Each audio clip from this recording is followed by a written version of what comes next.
तो किसी ने कहा बिना कलश के प्राण प्रतिष्ठा कैसे होगी, किसी ने कहा बिना कलश के प्राण प्रतिष्ठा कैसे होगी, किसी ने कहा जब चुनाव ही प्राण हो तो सोचो कौन सी प्रतिष्ठा दांव पे लगी होगी। लोग तो कुछ कहेंगे, लोगों का काम है कहना, आप जन की बात मत सुनना, सिर्फ मन की बात करना। फिर भी खुश थे हम, फिर भी खुश थे हम। 500 साल का सपना जो पूरा हो रहा था, हमारे अंदर का हिंदू भी पूरी तरह से जाग गया था।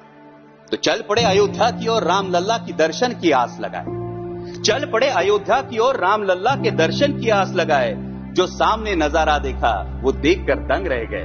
वो 3 मंजिलें, 400 खंबे, 32 सीढ़ियां, जय श्री राम का नारा लगाते हुए हम सीढ़ियां चढ़ने लगे। राम लल्ला से क्या गुहार लगाए ये सोचने लगे।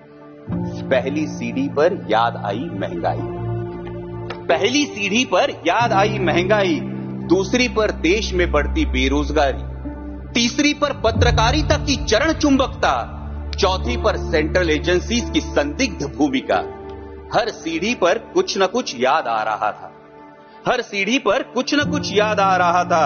कहीं 15 लाख का जुमला, कहीं किसानों का आक्रोश था, कहीं महिला कुश्तीगिरों की वेदना थी, कहीं सालाना 2 करोड़ रोजगारों का वादा था, कहीं बढ़ती सांप्रदायिकता थी, तो कहीं चुनिंदा पूंजीपतियों पर मेहरबान हमारी सरकार का चेहरा था।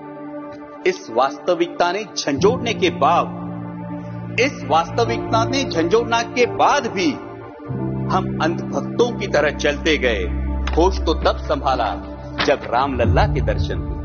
हमें नतमस्तक देख राम लल्ला मुस्कुराते हुए बोले, हमें नतमस्तक देख राम लल्ला मुस्कुराते हुए बोले, मैं कल भी था, आज भी हूं, कल भी रहूंगा। जितना इस मंदिर में हूं उतना ही तुम्हारे मन में रहूंगा। लेकिन याद रखना हमेशा, लेकिन याद रखना हमेशा, मैंने त्रेता युग में रामराज जलाया था, तुम कलियुग में जीते हो जहां संविधान ने गणराज जलाया है। धर्म समाज का किनारा जरूर है, धर्म समाज का किनारा जरूर है, लेकिन देश एक बहती धारा है।